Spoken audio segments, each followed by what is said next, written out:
Bienvenue dans cette nouvelle édition du QG Week-end. Au sommaire, 55e anniversaire de l'accession à l'indépendance du Bénin ce samedi. L'occasion d'un bilan des progrès réalisés par les forces armées nationales. La condamnation à mort du fils de l'ancien dirigeant libyen Mouammar Kadhafi suscite la colère de ses soutiens. Des milliers de ses partisans ont protesté devant le bureau de l'ONU en Égypte.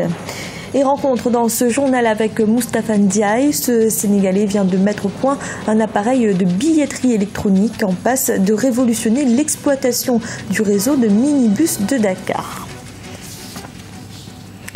Mais tout d'abord, au Cameroun, les autorités ont procédé à des expulsions massives de Nigérians en situation irrégulière. Environ 2000 ont été conduits dans l'état de l'Adamawa au Nigeria, une zone qui ne subit pas les exactions du groupe terroriste Boko Haram. Une mesure qui intervient après les attentats qui ont frappé les villes de Fotokol et Maroua dans la région de l'extrême nord du pays. Le Bénin célèbre ce samedi le 55e anniversaire de son accession à l'indépendance. La ville de Cotonou accueillera les festivités tout au long de la journée. Le traditionnel défilé des militaires est prévu, l'occasion de revenir sur les progrès réalisés par les forces armées au cours des dernières années.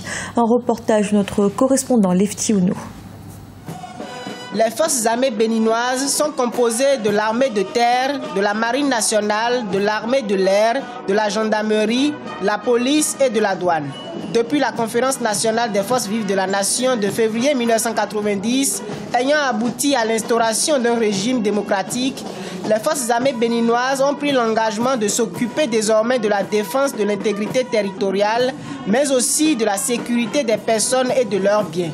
Dès lors, elles ont multiplié les missions d'intervention en faveur du maintien de la paix et de la stabilité régionale. Depuis cette conférence nationale, nous sommes dans nos casernes et nous respectons toutes les institutions de la République. Et nous assurons leur sécurité, la sécurité de leurs présidents, de leurs membres et tout. Donc à ce titre, nous sommes une armée républicaine. L'armée béninoise respecte non seulement les lois de la République, mais elle participe aussi aux tâches de développement et de construction du pays. Au cours de ces 5 dernières années, les forces armées béninoises ont été présentes dans plusieurs pays de la sous-région pour les opérations de maintien de la paix. Il s'agit de la Côte d'Ivoire, du Mali, du Congo et de la Centrafrique.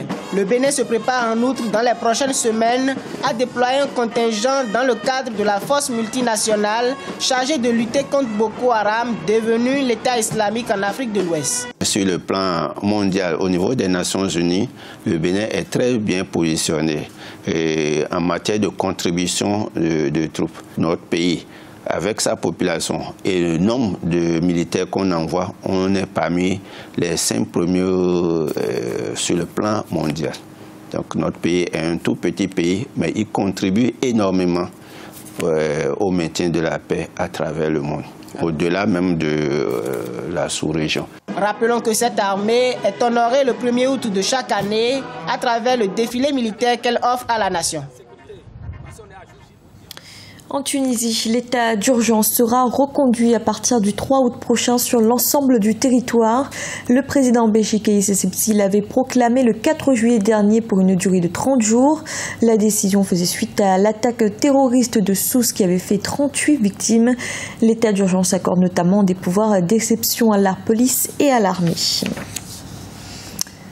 En Égypte, des milliers de Libyens ont protesté devant le bureau des Nations Unies au Caire. Ils s'insurgent contre la condamnation à mort de Saïf el-Islam, fils de l'ancien dirigeant Mouammar Kadhafi. Ces Libyens d'Égypte demandent l'intervention rapide des Nations Unies. Birama Saonera. La condamnation de Saïf el-Islam Kadhafi par contumace à la peine capitale continue de faire des vagues en Libye et dans les pays voisins. En Égypte, des milliers de partisans du fils de l'ancien guide libyen Mouammar Kadhafi ont occupé les rues de la capitale. Arborant l'ancien drapeau vert de leur pays, ces Libyens ont protesté devant le bureau des Nations Unies au Caire, la capitale égyptienne, contre le verdict rendu par un tribunal de Tripoli. Nous, partisans de Mouammar Kadhafi en Égypte, protestons contre ces verdicts politisés en Libye contre nos héros qui se tenaient contre l'OTAN. Maintenant, ils sont jugés avec des sanctions sévères, la peine de mort. Cela n'est pas acceptable.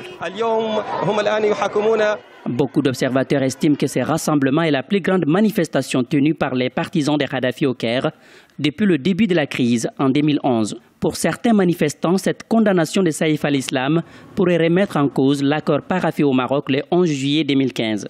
8 autres proches de l'ancien guide libyen, dont l'ex-chef des services de renseignement Abdallah al-Sinoussi et l'ancien premier ministre Baghdadi al-Mahmoudi, ont écopé également de la peine capitale. Il y a un grand impact, le verdict va attiser la tension, augmenter la haine et va conduire à la résiliation de la confiance entre les Libyens. Il remettra aussi en cause l'accord signé au Maroc dans la quête de la paix. Les manifestants ont remis une pétition aux responsables de l'ONU dans la capitale égyptienne au Caire. Ils demandent une intervention rapide dans l'affaire Saïf al-Islam afin de ne pas remettre en cause les pourparlers de paix interlibyens.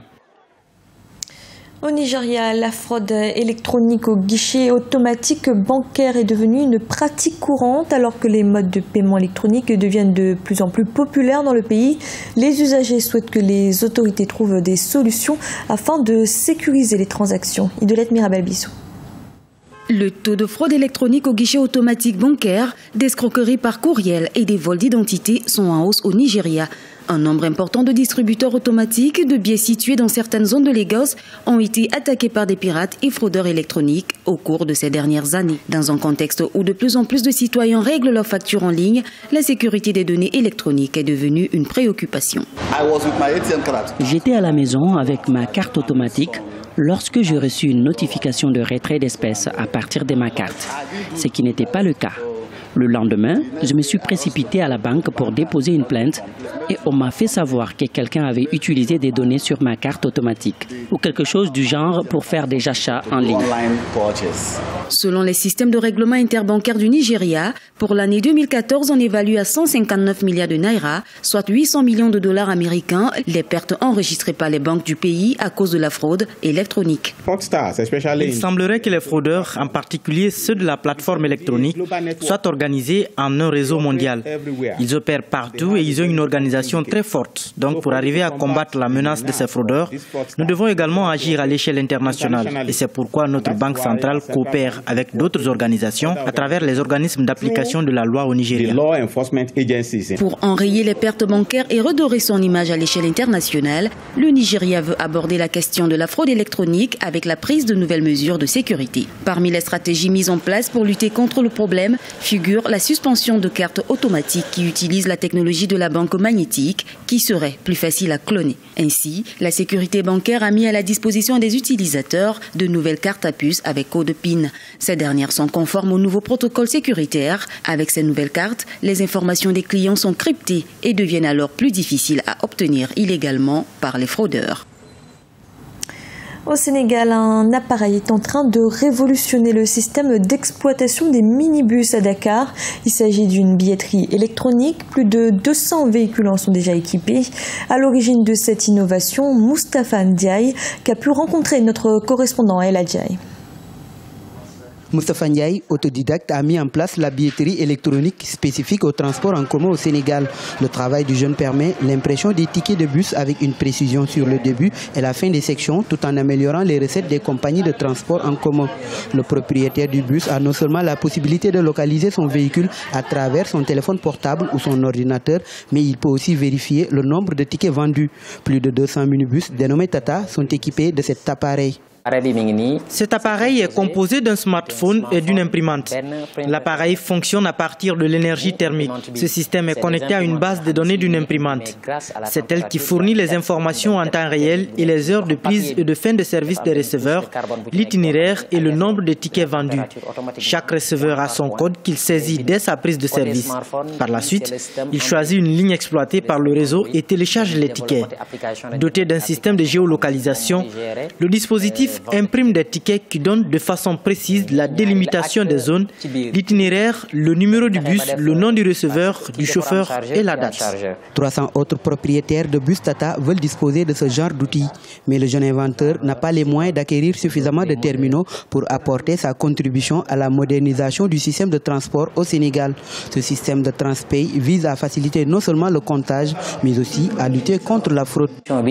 Auparavant, certains employés pouvaient déclarer qu'ils ont vendu 3 blocs alors qu'ils en ont écoulé 5. Il y avait trop de problèmes entre les propriétaires des bus Tata et les receveurs.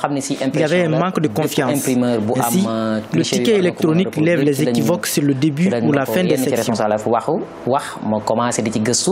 L'invention de Moustapha Ndiaye place le Sénégal en tête des pays membres de l'Organisation africaine de la propriété intellectuelle où l'utilisation d'une billetterie électronique est en cours. Moustapha Ndiaye illustre une fois de plus la capacité inventive des jeunes Africains. L'association de financement des professionnels du transport urbain, dans un premier temps, comptait sur des ingénieurs indiens, espagnols et italiens pour la conception d'un tel dispositif.